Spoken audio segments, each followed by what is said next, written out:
This episode of Thinking in English is proudly sponsored by LINGODA. LINGODA is an incredible online language school with over 1,000 teachers and classes available 24 hours a day, 7 days a week. Do you have free time on a Wednesday morning? You can take an intermediate conversation class on LINGODA. Your plans cancelled on Friday night? Take a business English class on LINGODA. LINGODA offers both group classes and individual classes from beginner to advanced levels. But what I like the most is LINGODA's language sprints. By joining a sprint, you can get up to 100% of your money back if you take classes every day for 2 months. This is my plan for the summer. I'm hoping to brush up on my Spanish skills, and LINGODA will definitely be the place to do it. You can try LINGODA yourself with their 7-day free trial, where you can take 3 group classes completely for free. And if you use my code THINKINGENGLISH, that's Thinking English, you get 30% off your first payment. That's right, 30% off if you use the code THINKINGENGLISH. The link to try LINGODA is in the description. Hello, I'm Tom Wilkinson and welcome to the Thinking in English podcast, a podcast for intermediate to advanced level English learners. Confucius was one of the most influential philosophers and teachers of all time.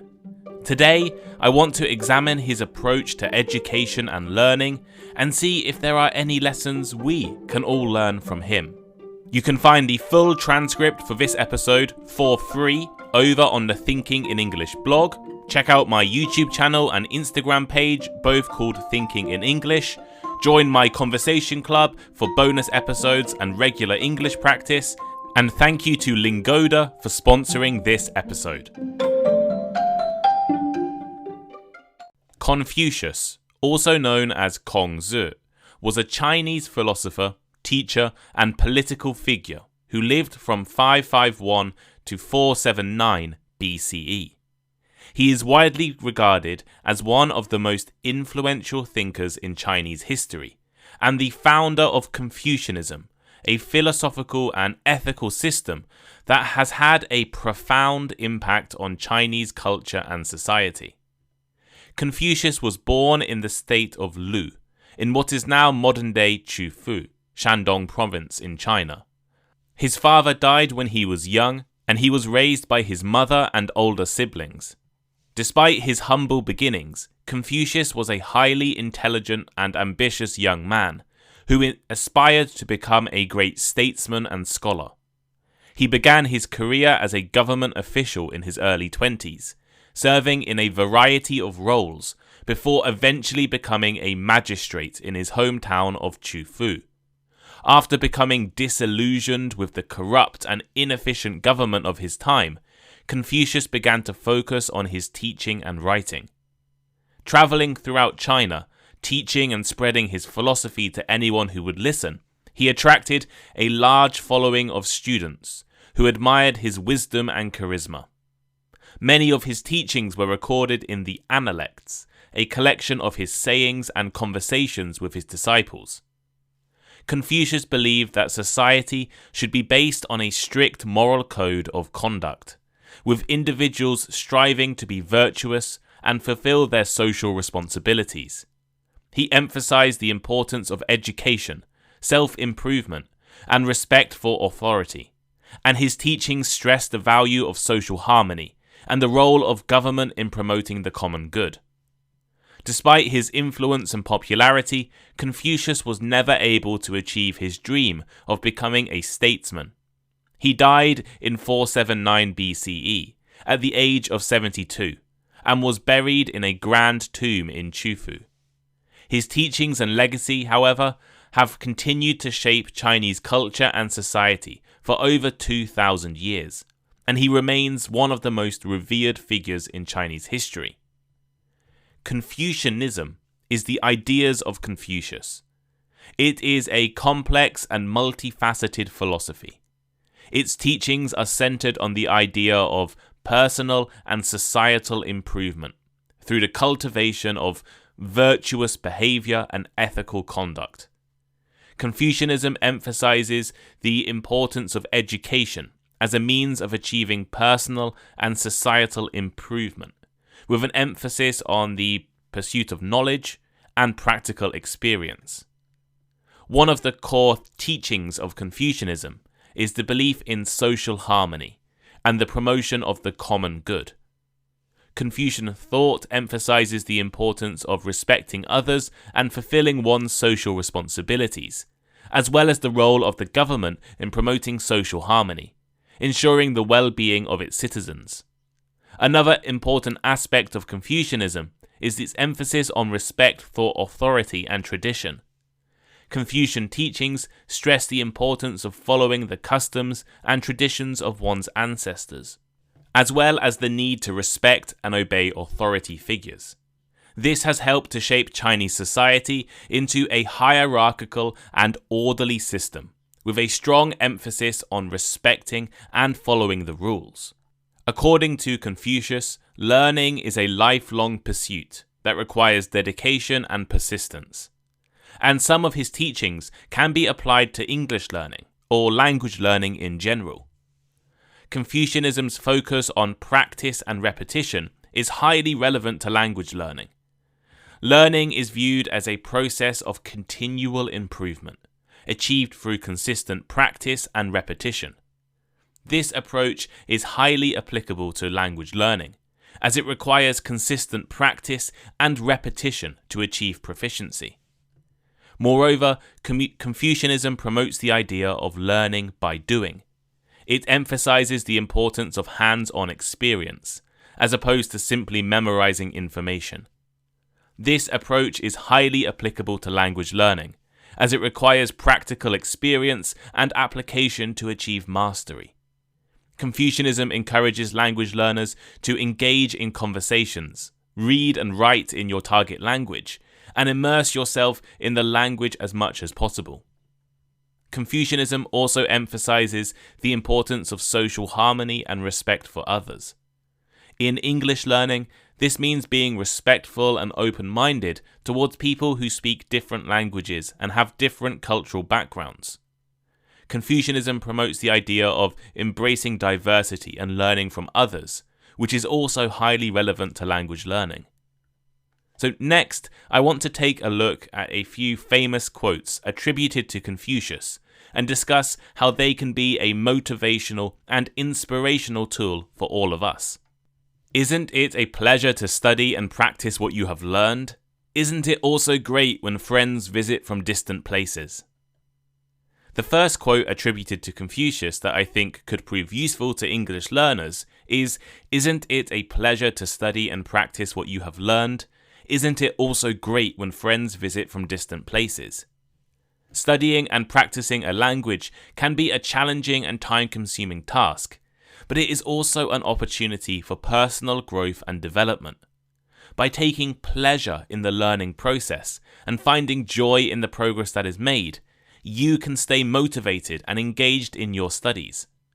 I personally have found great joy in using the languages I have learned, Japanese and a little Chinese, to make friends and communicate with people from distant places. It is one of the best parts of language learning. Just as it is wonderful to have friends visit from distant places, it is also beneficial for language learners and English learners to connect with others who speak the language they are learning. This can be done through language exchange programs, conversation clubs or partners, or simply engaging in social activities with other English learners. Building a community of fellow English learners can provide support and motivation and opportunities for practice and improvement. I hear, I forget. I see and I remember. I do and I understand. Confucius suggests there are different levels of learning and understanding. Simply hearing information may not be enough to fully comprehend it, but seeing something can help cement it in your memory. However, the most effective way to truly understand something is to engage with it actively and do it oneself. This is highly relevant to all of you listening. who I guess often face the challenge of mastering new vocabulary, grammar rules, and pronunciation. While listening to a language, watching videos, or reading texts can be helpful for memorizing and understanding new concepts, it is only through active practice that learners can truly internalize and use the language. Therefore, this quote always reminds me that practicing and using the language actively is essential for gaining a deeper understanding and mastery of it. By engaging with the language through activities such as speaking, writing, and listening to authentic materials, you can move beyond passively learning and truly begin to comprehend and use the language in practical situations. A man who has committed a mistake and doesn't correct it is committing another mistake. Making mistakes is a natural and necessary part of the learning process. What sets successful learners apart is their ability to identify and correct those mistakes, rather than ignoring and repeating them. This quote is particularly relevant for those of you listening who may feel discouraged by your mistakes, or who may be hesitant to correct them for fear of appearing foolish or making further errors. It is important to recognize that correcting mistakes is an essential step towards improvement and success in English learning. By taking the time to identify and correct mistakes, you can improve your language skills and gain confidence in your abilities.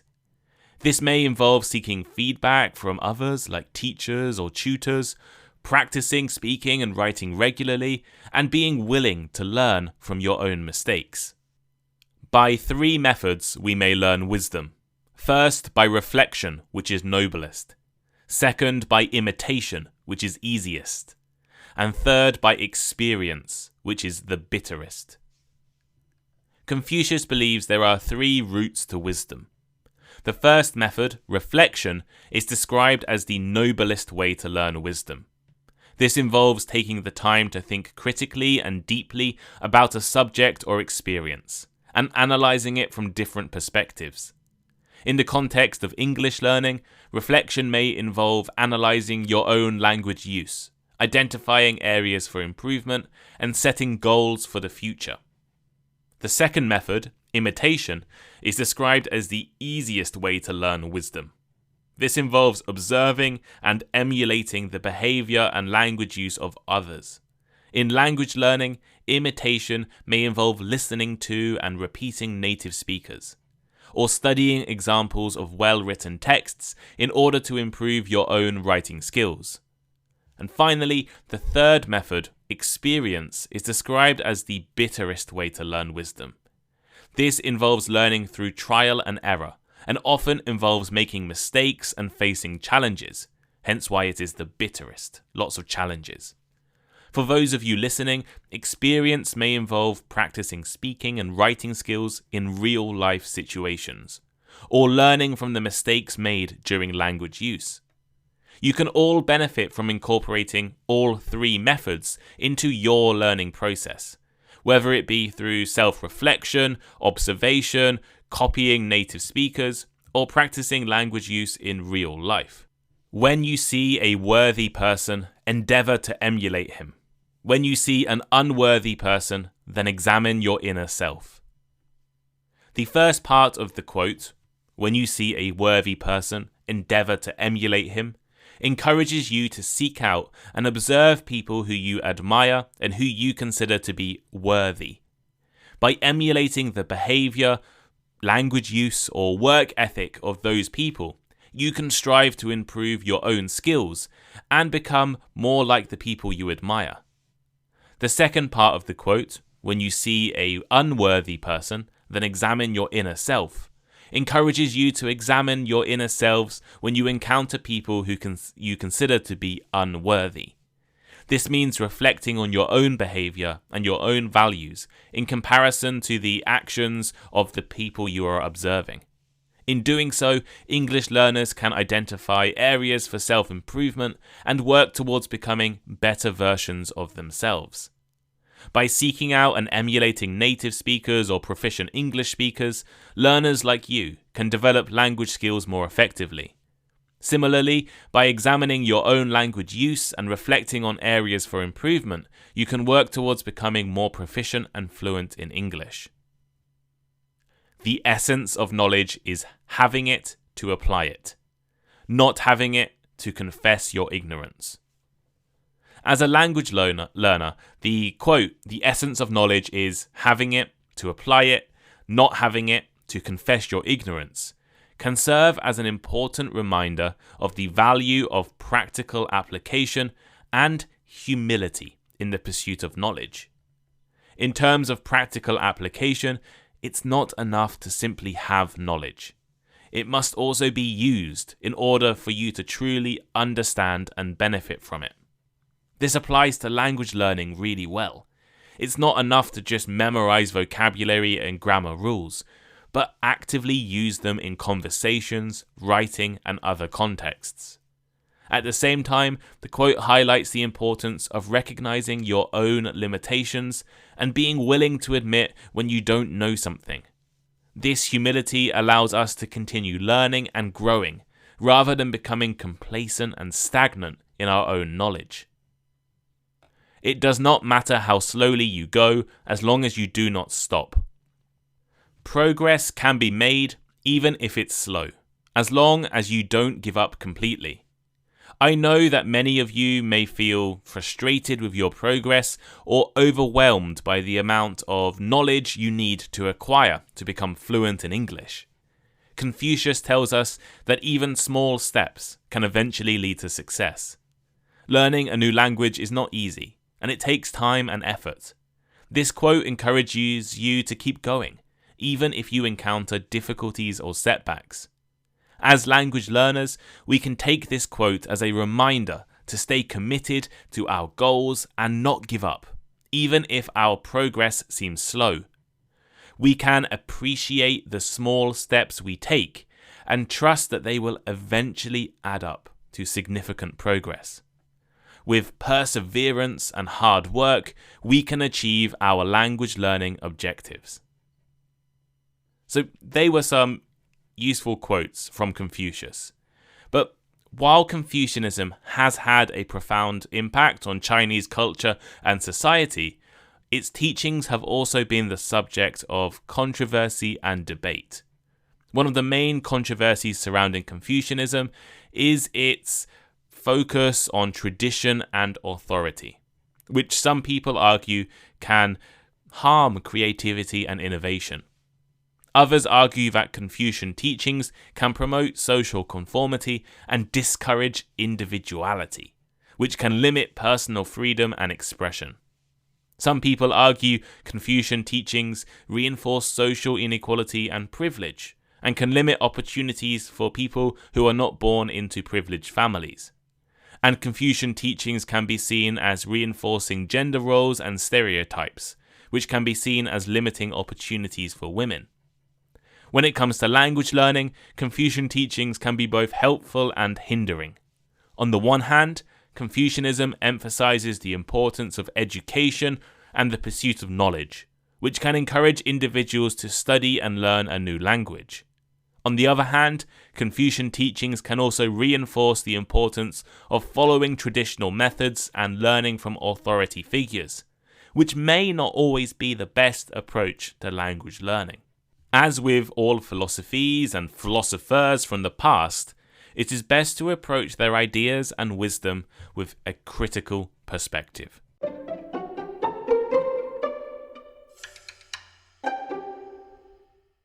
So here is today's final thought. Despite being an ancient philosopher, many of Confucius's teachings and ideas could be useful, maybe even motivational for English learners. For Confucius, learning is a lifelong pursuit that requires dedication and persistence. From his teachings, we can learn that even if progress is slow, it is still progress. That you need to learn from your mistakes, and that we learn best through experience and doing. While some Confucian teachings are controversial today, his ideas can be useful and beneficial for language learners. But what do you think? Are you a fan of Confucius's philosophy? What philosopher or philosophy should we look at next? I've already recorded episodes on Stoicism and on Socrates, and now this one on Confucius and Confucianism. What should I look at next? Let me know by leaving a comment on Spotify, sending me a message on Instagram, or you can, of course, leave a comment on the transcript over on the Thinking in English blog. The link is in the description. Thank you all so much for listening to this episode. Please check out my YouTube channel and Instagram page, both called Thinking in English Podcast. Subscribe to my Patreon for conversation clubs, study groups, bonus episodes, English classes, and one-on-one classes with myself. And leave a like, rating, and review wherever you are listening right now. Thank you for listening, and I'll see you next time.